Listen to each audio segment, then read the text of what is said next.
Nobel યુનિવર્સિટીના એક વિદ્યાર્થી મેડલ અને સર્ટિફિકેટ મોટી સ્પર્ધામાં પોતાનું નામ અને પોતાના પરિવારનું અને સમાજનું નામ રોશન કર્યું છે.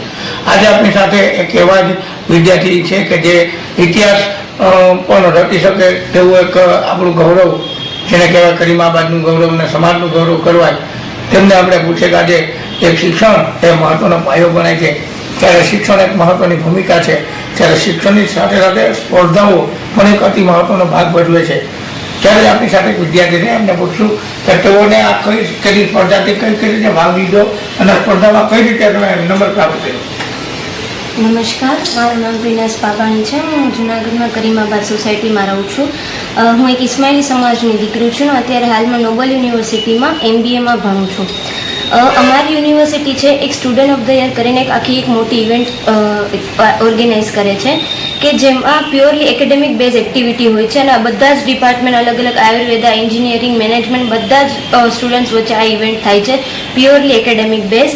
જેમાં ફર્સ્ટ રાઉન્ડમાં 18 ઇવેન્ટ્સ હતી અલગ અલગ, જેમાં મેં પાર્ટિસિપેટ કરેલું હતું. જેમાંથી 16 ઇવેન્ટ્સમાં મેં પાર્ટિસિપેટ કર્યું હતું અને બધામાં અલગ અલગમાં હું વિનર, રનરઅપ તરીકે અને ટોટલ 12 ઇવેન્ટ્સ હતી કે જેમાં હું વિનર થઈ છું, રનરઅપ થઈ છું અને સ્પેશિયલ પરફોર્મન્સ થઈ છું.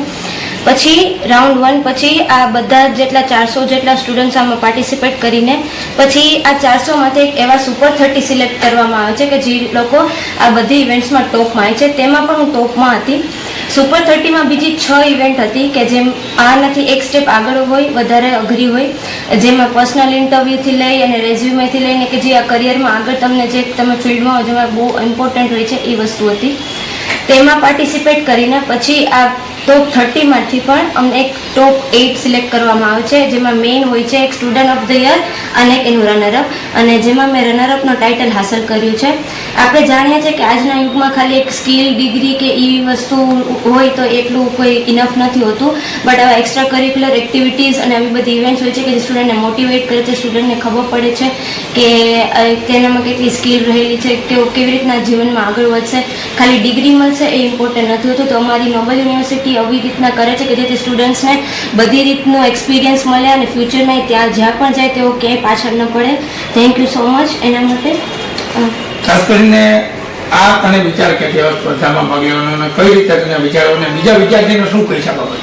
મને આ વિચાર આવ્યો જ્યારે લાસ્ટ યર જ્યારે નોબલ યુનિવર્સિટીમાં મારું ફર્સ્ટ યર હતું, MBAમાં મેં જસ્ટ એડમિશન લીધું હતું, ત્યારે આ કોમ્પિટિશન થઈ હતી. પણ ત્યારે પણ હું અવેર નથી એટલી બધી કે કઈ રીતના શું હોય છે. પણ ત્યારે જસ્ટ હું બેઠી હતી અને સેરેમની મેં જોઈ હતી. પણ જ્યારે મેં બધા લોકોને જોયા કે આવી રીતના અવોર્ડ્સ મળે છે, એપ્રિશિએશન મળે છે અને આટલી બધી ઇવેન્ટ્સ છે અને તમે આટલું બધું શીખો છો, તો ત્યારે મેં મનમાં એક નક્કી કર્યું હતું કે નેક્સ્ટ યર હું પાક્કું આ કોમ્પિટિશનમાં પાર્ટિસિપેટ કરીશ અને આમાં જીતીશ. અને વિદ્યાર્થીઓને હું એ જ કહેવા માંગીશ કે ઘણા વિદ્યાર્થીઓ એવા હોય છે કે જે લોકોમાં બહુ બધી સ્કિલ્સ હોય છે, ટેલેન્ટ હોય છે, જો ભલે ભણવામાં પાછળ હોય પણ આવી રીતના બહુ આગળ હોય છે, તો આવી કોમ્પિટિશન્સ એ લોકો માટે એક ચાન્સ છે કે તમે આગળ આવો તો તમને એ એક ચાન્સનો આ તમારા કરિયર ગ્રોથ માટે, તમારા ફ્યુચર માટે બહુ ઇમ્પોર્ટન્ટ છે. તો ભલે તમે ઇન્ટ્રોવર્ટ હોય કે એક્સ્ટ્રોવર્ટ હોય, બટ આવા જો કોમ્પિટિશન્સ આવે છે, ભલે તમે એજ્યુકેશનમાં કે પાછળ રહેતા હોય કે તમને લાગતું નથી કરી શકતી, પણ તો આવી ઇવેન્ટ્સમાં તમારે જરૂર પાર્ટિસિપેટ કરવો જોઈએ. તો તમને ખ્યાલ પડશે કે તમે કેટલા આગળ છો અને કેટલા દુનિયામાં. ખાસ કરીને શિક્ષણ એક મહત્વનો પાયો હોય છે. જ્યારે વિદ્યાર્થી અનેક વખત ક્યાંક ને ક્યાંક વિદ્યાર્થી પોતાના મન ઉપર લઈ લઈને આપઘાતના પણ પ્રયત્ન થાય છે, તો આ બાબતે વિદ્યાર્થીને શું સંદેશ આપે? આપઘાત માટેનું તમે જે પૂછો છો એના માટે મેં અમારી સ્ટુડન્ટ ઓફ ધ કોમ્પિટિશનમાં જે બુક રિવ્યૂ હતી અને એ બુક રિવ્યૂ મેં એના માટે ઉપર કર્યો હતો કે એ બુકનું નામ છે dear stranger I know how you feel. એમાં એવી જ રીતના કહે છે કે આપણો જીવનનો ત્યાગ કરી દેવો એ કોઈ વસ્તુનું સોલ્યુશન નથી. તમે એક વસ્તુમાં ફેલ થશો તો બીજી ઘણી વસ્તુ છે. ભગવાન કહે છે ને કે હું એક દરવાજો બંધ કરીશ તો બીજા 100 દરવાજા ખુલીશ. જીવન ત્યાગ કરી દેવો એ કંઈ નથી. આપણને એક જ જીવન મળે છે એઝ અ હ્યુમન બિંગ, તો એનો ખરેખર આપણે યુઝ કરવો જોઈએ અને કોઈ વસ્તુ માટે કે કોઈ ફેલિયર માટે આપણે એનો ત્યાગ ન કરવો. કેમ કે કરે છે હું એની જોડે જ જાઉં છું, આવું છું. ખાસ કરીને શિક્ષણ આજના યુગમાં શિક્ષણની ઉપર લોકો ભાર દે છે. માતા પિતા ખાસ કરીને શિક્ષકો અને માતા પિતા ટોર્ચર કરે છે વિદ્યાર્થીને, અને જ્યારે માતા પિતા ટોર્ચર કરીને વિદ્યાર્થી ક્યાંક ને ક્યાંક નબળો પડે છે, ત્યારે જે તમે લોકોએ જે આજે શીલ પ્રાપ્ત કર્યા છે, તો વિદ્યાર્થીને આગળ આવવા શું કઈ રીતે આહ્વાન કરીશું?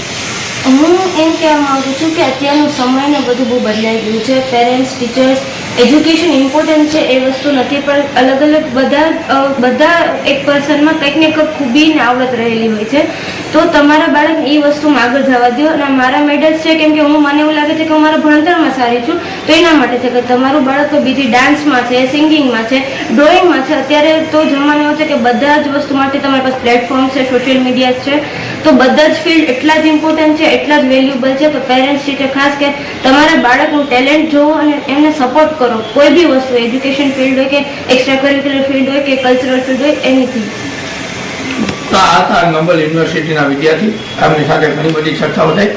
શિક્ષણ એક મહત્વની ભાગ ભજવે છે. શિક્ષણમાં જ્યારે ત્યારે વાત કરજો વિદ્યાર્થી નબળો પડતો હોય છે, તેઓને શિક્ષણમાં માત્ર વિદ્યાર્થી નબળો પડે છે એટલું જ નહીં, પોતે પણ અનેક સ્પર્ધાઓમાં ભાગ લેશે તો પણ આગળ આવશે અને વિદ્યાર્થી ખૂબ આગળ આવે.